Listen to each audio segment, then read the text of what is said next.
Okay, so this is edureading Article 5, which is Effects of the Flipped Classroom Instructional Strategy on Students' Learning Outcomes and Meta-analysis by Cheng, Ritzhorst, Antonenko. Lovely. So it's from 2018, I believe, so it's relatively recent. If you're not familiar with flipped learning or blended learning or these concepts at all, this, I feel, serves as a pretty good starting place to set out what those are and define them. And then it goes into detail about the different approaches and the common methodologies that are used to assess and sort of research these approaches, which is really interesting to get a bit of perspective on the results that follow. Then it gives a sort of a result of the meta-analysis that they've used.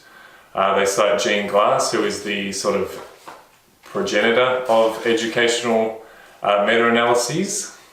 And so that's a useful starting point to consider your thoughts on this approach within education and how relevant or viable or valid are they.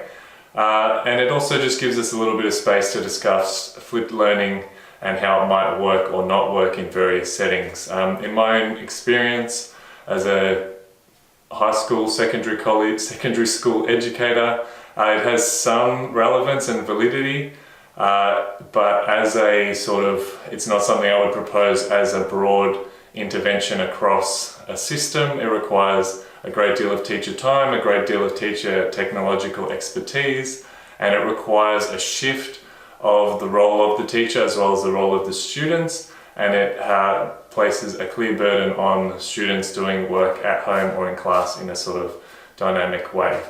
So I don't think it's necessarily the answer to education, as I don't think anything truly is, but I think it allows certain affordances to students and teachers that are worth considering for the future of education. So in terms of prompts, number one is, what is your opinion on the role or usefulness of meta-analyses in educational research? I don't have a preconceived idea of what we might discuss there, so I'm very much interested to hear what we have to say. Two is, what are your thoughts on the maturity of flipped learning and its research base?